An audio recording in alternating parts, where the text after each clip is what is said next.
gotten better since Come we here, put buddy. these houses Come here. here. Come here, buddy. Come here. Oh, it's a good boy. It's a good boy. Good boy. It's a good boy. All right, so this next video is going to be on release commands and why they're so important. So, I like to tell this story. I asked one of my clients one time if her dog had a release command, and she's like, "Yeah, it's go potty," and that always kind of made me laugh. A release command isn't go relieve yourself. It's when you're telling your dog it can go be a dog. So, for many of you heard, a lot of people use the word free dog. Break is the one I usually use, but the word doesn't matter. What's important is that your dog actually has a release command. The word can be anything that you want.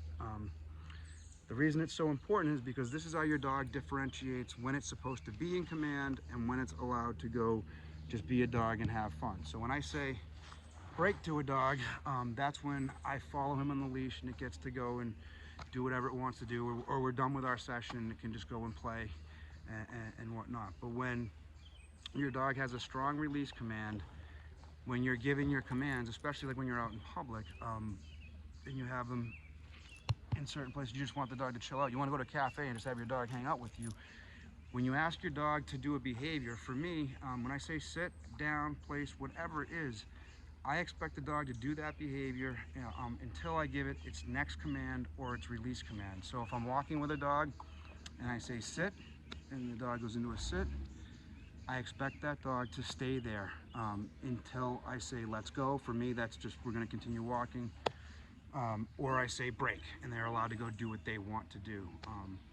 This helps in all their everyday life and a lot of the other things that we do, because if you walk your dog and let your dog sniff everything it wants to sniff whenever it wants to sniff it, it doesn't know when it's supposed to be in command.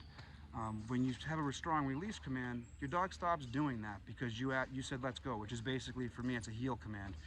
I don't really teach like a competitive heel. I just expect the dogs to be by my side. That's how I train them on the walk, and that's what they learn. And when I stop moving, they go into an auto sit, and then I say break, or I say let's go.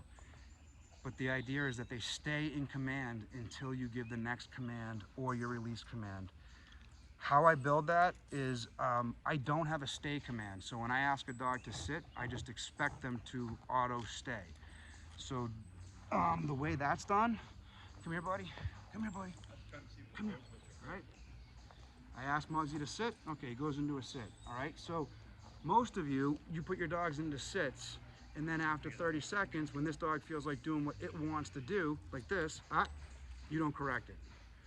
That's the only difference. I correct it. I put him back into a sit.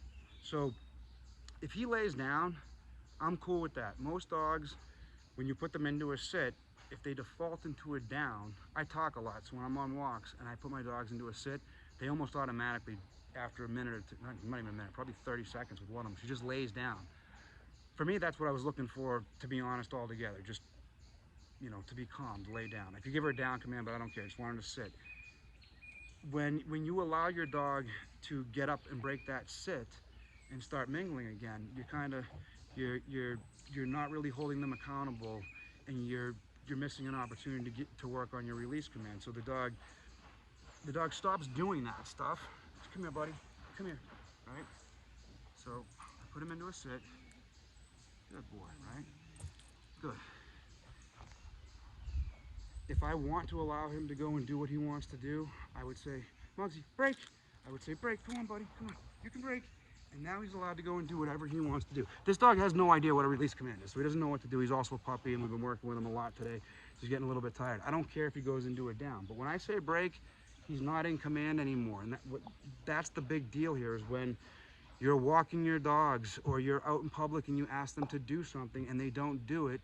Most of the time is because you never taught them in a way where it made sense they were supposed to do something. So you ask your dog to sit or to down, and then 2 seconds later they just walk off. So when you're out in public, if you want them to create a calm dog that just lays down when you're at the cafe or you're out in public, you do that by just correcting them. And what I can say is that the first time you do this, you might have to correct your dog 50 times. This dog's pretty easy to work with, and like I said, he's a puppy and he is getting tired.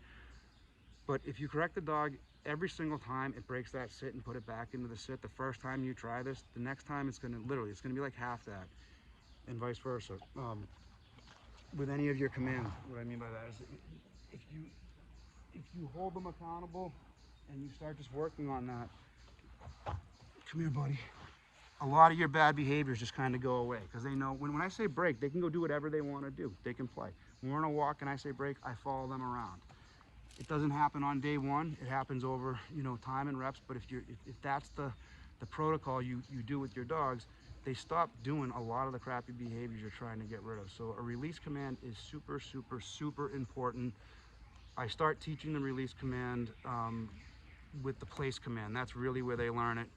Like in the other videos, I use break. So when I put them on that target, then they're allowed to, they got to stay there until they get their next command or until I give them the release command. And from day one, that's how it works. So I don't use the word stay in any of my vocabulary and training. I have a wait command, which is probably what most people use as a stay command. So most people, when they teach stay, they tell the dog to sit, they do the stop sign, they stare at the dog, they back up, and they always say stay, stay, stay, stay, stay, and the dog's sitting there staying, which is weird to me because the dog's doing what you're telling it to do.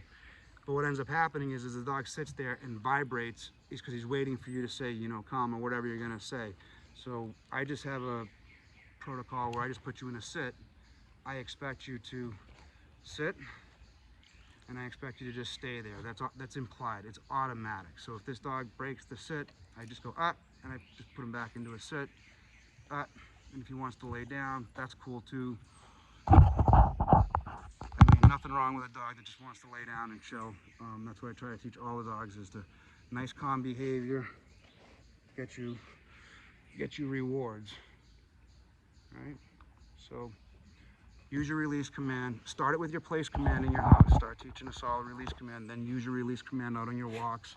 At the end of your training session, say break. The dog's allowed to go do whatever it wants to do. When you have a solid release command, what it is, it's differentiating. The dog understands when to be in command and when not to be in command. All right, that's all for that.